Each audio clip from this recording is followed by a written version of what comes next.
नमस्कार।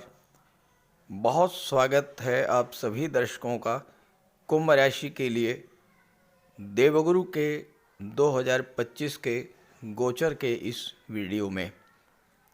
2025 में अतिचारी होंगे देवगुरु। 2025 में 3 बार राशि परिवर्तन करेंगे देवगुरु। जी हाँ, लगभग 15 दिनों के बाद 2025 की शुरुआत होने जा रही है, लेकिन 2025 में कुछ ऐसे बदलाव होने जा रहे हैं जो न केवल हमारे जीवन को वरन पूरे विश्व को प्रभावित करेंगे। और ये बदलाव शुरू होंगे 2025 से और लंबे समय तक, लगभग 8 वर्षों तक ये बदलाव होते रहेंगे। आज के इस वीडियो में हम बात करेंगे उस ग्रह के बारे में जिसका सबसे ज़्यादा प्रभाव हमारे जीवन पर पड़ता है, और वो हैं देवगुरु बृहस्पति। देवगुरु बृहस्पति हमें धन प्रदान करते हैं, मान सम्मान देते हैं, संतान और विवाह के कारक हैं, और देवगुरु ही हमें ज्ञान और शिक्षा प्रदान करते हैं। और सबसे बड़ी बात, हमारे भाग्य पर गुरु का ही नियंत्रण होता है। यही देवगुरु वर्ष 2025 में 3 बार राशि परिवर्तन करेंगे। सामान्य तौर पर देवगुरु एक राशि में लगभग 1 वर्ष तक गोचर करते हैं, लेकिन 2025 एक ऐसा वर्ष है जिसमें गुरु अतिचारी हो रहे हैं। अतिचारी यानी कि बहुत तीव्र गति से गतिमान होंगे। किसी भी ग्रह की 3 गतियां होती हैं। एक होती है सामान्य गति, दूसरी होती है वक्र गति, जबकि सामान्य से कम हो जाती है चाल, और तीसरी होती है अतिचारी गति यानी ओवर स्पीड। तो 2025 में गुरु की गति अत्यंत तीव्र रहेगी, सामान्य गति से लगभग 2.5 से 3 गुना अधिक तीव्र। और अपनी तीव्र गति के कारण ही देवगुरु 2025 में 3 राशियों में गोचर करेंगे। जब गुरु अतिचारी होंगे तो नैसर्गिक रूप से इसका प्रभाव न केवल हमारे जीवन पर पड़ेगा बल्कि पूरे विश्व पर पड़ेगा। तो 2025 में गुरु के गोचर का कुंभ राशि के जातकों के जीवन पर क्या प्रभाव पड़ेगा, इसी का विश्लेषण करेंगे इस वीडियो में।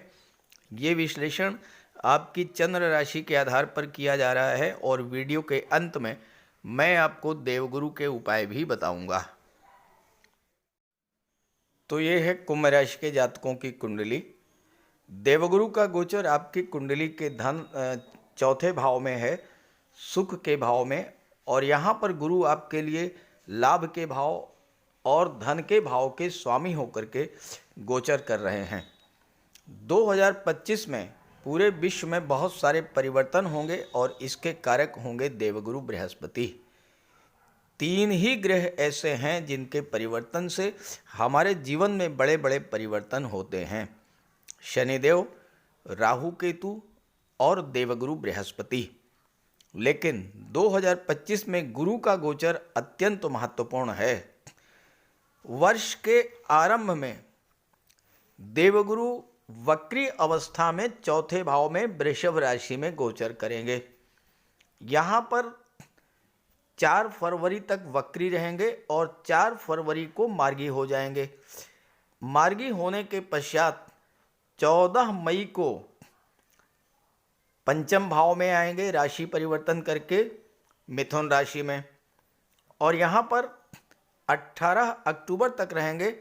18 अक्टूबर को राशि परिवर्तन करके कर्क राशि में आ जाएंगे, और यहाँ पर 11 नवंबर को वक्री हो जाएंगे, और वक्री हो करके 5 दिसंबर को पुनः मिथुन राशि में गोचर कर जाएंगे। जरा सोचिए, एक ग्रह जो 1 वर्ष में एक राशि में रहता है,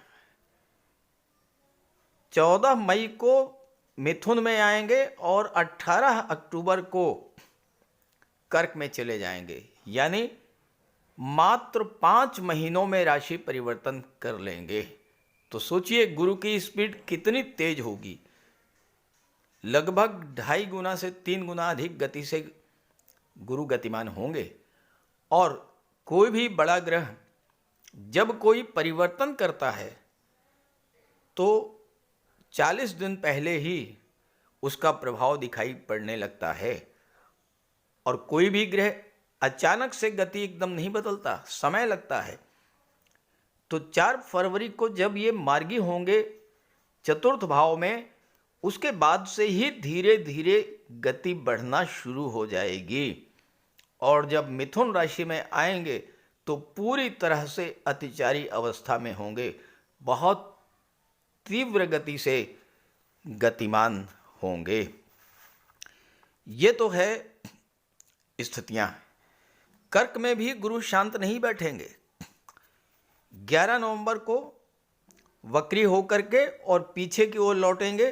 5 दिसंबर को फिर से मिथुन राशि में आ जाएंगे। तो इस तरह से वर्ष के शुरू में भी वक्री रहेंगे और 2025 के अंत में भी वक्री रहेंगे। और इसी दौरान 3 बार राशि परिवर्तन करेंगे। गुरु का अतिचारी होना कोई शुभ संकेत नहीं है। गुरु अगर अनुकूल रहते हैं तो हमारे जीवन में शुभता लाते हैं, सुख शांति खुशियां लाते हैं। लेकिन 2025 में लगभग 2.5-3 महीने तो वक्री रहेंगे और ओवर स्पीड से गतिमान रहेंगे। और गुरु का अतिचारी होना हमारे जीवन में बहुत बड़ा परिवर्तन लेकर के आएगा। आप स्वयं सोचिए कि कोई वाहन अगर नॉर्मल स्पीड से 2.5 गुना 3 गुना स्पीड से गतिमान हो जाए तो क्या होगा? एक्सीडेंट्स के चांस बढ़ेंगे, दुर्घटनाओं के चांस बढ़ेंगे, समस्याएं बढ़ेंगी, कष्ट बढ़ेगा। तो क्या होगा इसका प्रभाव पूरे विश्व पर, पहले ये समझते हैं। देखिए 2025 के शुरू के 4 माह तो ठीक रहेंगे, जब तक वृषभ राशि में रहेंगे और सामान्य गति से गतिमान रहेंगे। उसके बाद जैसे ही अतिचारी होंगे, बहुत तेजी से बड़े बदलाव होना शुरू हो जाएंगे। दुनिया भर में अशांति और उपद्रव का माहौल बढ़ेगा। दुनिया के अलग अलग भागों में अलग अलग कारणों से अशांति पैदा होगी। युद्ध की स्थितियां, दैवीय आपदा, महामारी की स्थिति बनेगी। जलवायु में बड़ा परिवर्तन होगा, क्लाइमेट चेंज होगा। और इसलिए हमें भी अपने जीवन में बहुत सारे बदलाव करने पड़ेंगे ताकि हम बदलते हुए समय के अनुसार अपने आप को एडजस्ट कर पाएं। विश्व की अर्थव्यवस्था में बड़े बदलाव आएंगे। गुरु धन के, कोष के, फाइनेंस के कारक होते हैं। हो सकता है कि कहीं कहीं फाइनेंशियल क्राइसिस की स्थिति भी बन जाए। हेल्थ इश्यूज को लेकर के समस्याएं बढ़ेंगी। याद कीजिए पिछली बार देवगुरु जब अतिचारी हुए थे 2018 से 2022 के बीच में, तो कोरोना जैसी आपदा ने जन्म लिया था। हालांकि इसका समाधान भी होगा। गुरु के अतिचारी होने की शुरुआत 2025 में होगी और लगभग 8 वर्षों तक गुरु अतिचारी रहेंगे। और इसके लिए पहले से ही हमें तैयार रहना होगा। चलिए अब समझते हैं कि कुंभ राशि पर इसका क्या प्रभाव पड़ेगा। देवगुरु आपकी कुंडली में लाभ के भाव और धन के भाव के स्वामी होकर के चौथे भाव में गोचर कर रहे हैं। 4 फरवरी तक वक्री अवस्था में गोचर करेंगे। वक्री अवस्था में किसी भी ग्रह की गति धीमी हो जाती है, तो आपके लाभों की गति यानी आपकी इनकम की गति धीमी होगी। धन के संचय की गति भी धीमी रहेगी। कोई प्रॉपर्टी वगैरह खरीदने का मन इस समय आप बना सकते हैं, लेकिन खरीदेंगे कब? जब 4 फरवरी के बाद गुरु मार्गी हो जाएंगे। जैसे ही 4 फरवरी को गुरु मार्गी होंगे तो बहुत तेजी के साथ आपकी इनकम बढ़ना शुरू हो जाएगी। क्योंकि दशम भाव पर गुरु की दृष्टि है तो आप जहाँ भी कार्य करते हैं, आपके करियर, प्रोफेशन, आपके बिजनेस में तेजी आएगी, आपके कार्यों को गति मिलेगी, पद प्रतिष्ठा प्रमोशन का लाभ मिलेगा, रुका हुआ धन मिलेगा, गवर्नमेंट से पैसा मिलेगा। तेजी के साथ आपकी इनकम बढ़ेगी और जिस तेजी के साथ आपकी इनकम बढ़ेगी उसी तेजी के साथ धन का संचय भी होगा। और हो सकता है कि 4 फरवरी के बाद आप अपने पैसे का निवेश चौथे भाव की चीज़ों पर करें, यानी अपने सुखों को बढ़ाने के लिए। तो नया घर ले सकते हैं, नई प्रॉपर्टी ले सकते हैं, नया वाहन ले सकते हैं, घर में सुख सुविधा के साधनों की वृद्धि हो सकती है। महिला हैं, ऑर्नामेंट, ज्वेलरी, आभूषण खरीद सकती हैं। आपके घर में कोई धार्मिक या मांगलिक आयोजन हो सकता है, क्योंकि सुखों में वृद्धि करेंगे। सुख के भाव में बैठे हैं देवगुरु। हालांकि वक्री अवस्था में जब रहेंगे 4 फरवरी तक, गुरु की दृष्टि अष्टम भाव पर पड़ेगी तो स्वास्थ्य को लेकर थोड़ा सा सावधानी बरतनी पड़ेगी। और 12वें भाव पर भी दृष्टि रहेगी तो खर्च भी बढ़ेंगे। अब खर्च तो मैंने बता दिया कहाँ पर होगा, चौथे भाव की चीज़ों पर होगा। तो कोई प्रॉपर्टी बना सकते हैं, निवेश कर सकते हैं पैसे को, या घर में सुख सुविधा के साधन, ये सब चीज़ें होंगी। जो पॉलिटिकल अनस्टेबिलिटी की स्थिति बनी हुई थी, जो राजनीतिक अस्थिरता की स्थिति बनी हुई थी गुरु के वक्री होने के कारण, 4 फरवरी को जैसे ही गुरु मार्गी होंगे तो पॉलिटिकल स्टेबिलिटी की स्थिति भी बनेगी, कार्यों को गति मिलेगी, कार्यों में गतिरोध था वो समाप्त होगा। अपने बॉस, अपने पिता और अपने सीनियर्स का आपको सहयोग भी इस समय मिलेगा। देवगुरु 14 मई को पंचम भाव में आ जाएंगे। जिस तेजी के साथ यहाँ पर गुरु गतिमान होंगे उसी तेजी के साथ आपको पंचम भाव से संबंधित लाभ भी मिलना शुरू होंगे। ये समय छात्रों के लिए बहुत अच्छा रहेगा। शिक्षा प्राप्ति करने की दिशा में आप बहुत तेजी से आगे बढ़ेंगे, सफलता मिलेगी आपको। लव रिलेशन में है तो वहाँ भी बहुत तीव्र गति से आप आगे बढ़ेंगे, यानी अपने रिश्तों को जल्द से जल्द वैवाहिक संबंधों में परिणित करने में आपको सफलता मिलेगी। कुंडली का जो 5वां भाव होता है, ये होता है लॉटरी, शेयर्स। जो जातक शेयर मार्केट, स्टॉक मार्केट से जुड़े हैं, ऐसे जातकों को चूँकि गुरु लाभ के भाव पर दृष्टि भी डालेंगे और लाभ के भाव के स्वामी भी हैं, तो अत्यंत तीव्र गति से लाभ की प्राप्ति होगी। शेयर मार्केट से आपको जबरदस्त लाभ मिलेगा। लेकिन ध्यान रहे, 9वें भाव पर गुरु की दृष्टि रहेगी तो भाग्य का भी तेजी से आपको साथ मिलेगा, लेकिन पिता के साथ आपके रिलेशंस थोड़ा सा बिगड़ सकते हैं, और वो आपकी जल्दबाजी के कारण, चूंकि गति है गुरु में, आपकी वाणी में भी गति होगी। 12वें दूसरे भाव के स्वामी हैं, वाणी के भाव के स्वामी हैं, तो आपके वाणी में भी तेजी होगी। तो हो सकता है कि पिता के साथ आपके संबंध इन 5 महीनों में खराब हों, और ये भी हो सकता है कि पिता के स्वास्थ्य में भी गिरावट देखने को मिले। 9वां भाव जो है उच्च शिक्षा का होता है, और आप बहुत तेजी के साथ उच्च शिक्षा के क्षेत्र में आगे बढ़ेंगे। विदेश जा सकते हैं उच्च शिक्षा के लिए। साथ ही साथ 9वां भाव जो होता है ये धर्म अध्यात्म का होता है। आपके घर में पूजा पाठ भी हो सकता है इस गोचर काल में, कोई धार्मिक या मांगलिक आयोजन भी हो सकता है इस गोचर काल में। लेकिन गुरु इतनी तेजी में रहेंगे कि आप भी पूजा पाठ के कार्य को बहुत तेजी के साथ निपटाएंगे। हो सकता है कि आप ऑनलाइन पूजा कराएं इस समय, और 2025 और आने वाले वर्ष ऐसे ही हैं जब आप ऑनलाइन पूजा को ज़्यादा प्रेफर करेंगे।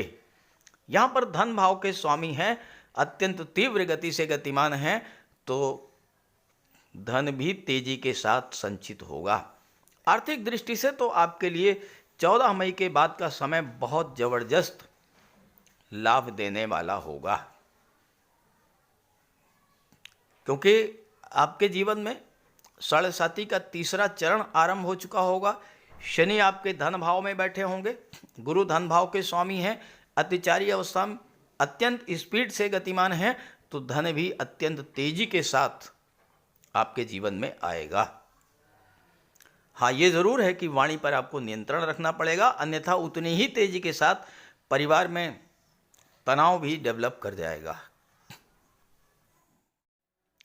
किसी भी ग्रह के अच्छे परिणाम को, ग्रह के गोचर के अच्छे परिणाम को जिस तरह से हम स्वीकार करते हैं, वैसे ही खराब फलों को भी स्वीकार करना चाहिए, क्योंकि अगर हम खराब फलों को जान लेंगे तो पहले से सावधान रहेंगे, अपनी सुरक्षा कर ले जाएंगे। और ये स्थिति आपके जीवन में आएगी 18 अक्टूबर को। गुरु आ जाएंगे छठे भाव में और गुरु की दृष्टि पड़ेगी 12वें भाव पर। आपके खर्चे अचानक से बहुत तेज़ी के साथ बढ़ेंगे, और ये खर्चे जो बढ़ेंगे, ज़्यादातर समस्याएं आपको हेल्थ इश्यूज़ को लेकर के आएंगी। स्वास्थ्य संबंधी कारणों से आपके खर्चे बहुत तेज़ी से बढ़ेंगे। हालांकि जैसे ही गुरु 11 नवंबर को वक्री होंगे, खर्चों में कमी भी आ जाएगी, स्वास्थ्य में सुधार भी देखने को मिलेगा। नौकरी का होता है छठा भाव और गुरु की दृष्टि दशम भाव पर पड़ रही है, तो छात्रों के लिए 11 नवंबर तक का समय बहुत अच्छा रहेगा।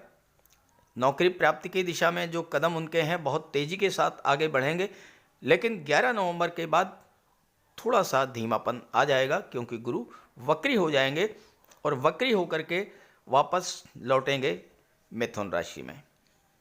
यहाँ पर गोचर करते हुए गुरु की दृष्टि धन के भाव पर पड़ेगी, धन भाव के स्वामी भी हैं, और यहाँ भी वही स्थिति बनेगी कि 11 नवंबर तक तो धन संचित होता रहेगा तेजी के साथ, लेकिन 11 नवंबर के बाद धन का संचय वो भी धीमा पड़ जाएगा। हालांकि खर्चे भी कम हो जाएंगे और धन का संचय भी धीमा पड़ेगा, तो कोई विशेष समस्या आपके लिए नहीं आएगी, लेकिन स्वास्थ्य को लेकर आपको विशेष रूप से सावधान रहना पड़ेगा। इनकम की दृष्टि से ये पूरा वर्ष आपके लिए बहुत अच्छा रहेगा, क्योंकि गुरु चौथे में 5वें में हैं, दोनों भावों में बहुत अच्छा फल देंगे। जब छठे में आ जाएंगे तो थोड़ा सा इनकम में आपकी कमी होगी, लेकिन गुरु तो अत्यंत शुभ ग्रह हैं, किसी तरह का कोई आपका नुकसान जो है वो नहीं करेंगे। बस खर्चों पर और स्वास्थ्य पर थोड़ा आपको ध्यान रखना पड़ेगा। विदेश जाने के लिए बहुत अच्छा योग बनेगा। 18 अक्टूबर के बाद जब गुरु छठे भाव में आ जाएंगे तो आप विदेश जा सकते हैं, विदेश में आपको नौकरी भी मिल सकती है।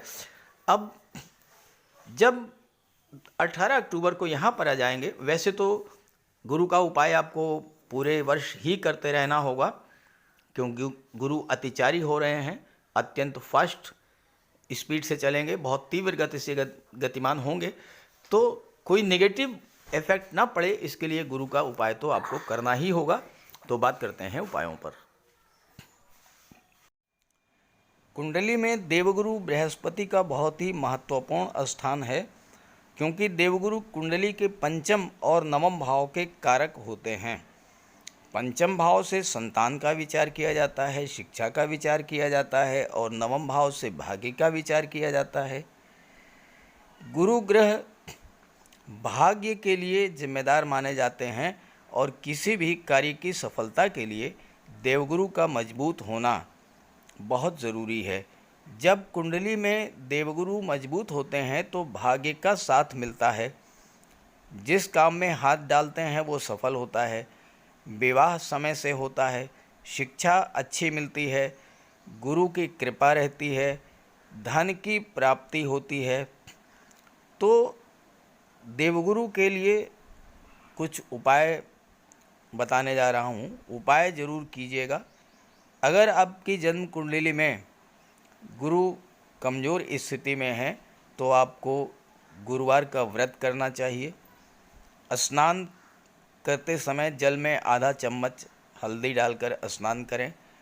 स्नान के बाद पीले रंग के वस्त्र धारण करें और साथ ही साथ केसर या हल्दी का तिलक लगाएं।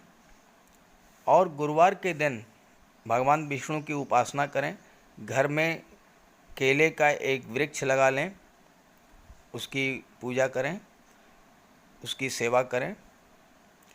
भोजन में चने के बेसन, चीनी और घी से बने लड्डू का सेवन करें और अपनी क्षमता के अनुसार पीले वस्त्र, हल्दी, शहद, धार्मिक पुस्तकें, इन सब का दान कर सकते हैं। अगर गुरु ग्रह कमज़ोर है तो पुखराज धारण करें, लेकिन इसके लिए किसी योग्य ज्योतिषी की सलाह ले लें। माता पिता, गुरु और बुज़ुर्गों का सम्मान करें, उनकी देखभाल करें और उनका आशीर्वाद प्राप्त करें। साफ सफाई रखें, गुरु की सेवा करें और दही और चावल गरीबों को खिलाएं। किसी गरीब को, किसी दिव्यांग व्यक्ति को भोजन कराएं।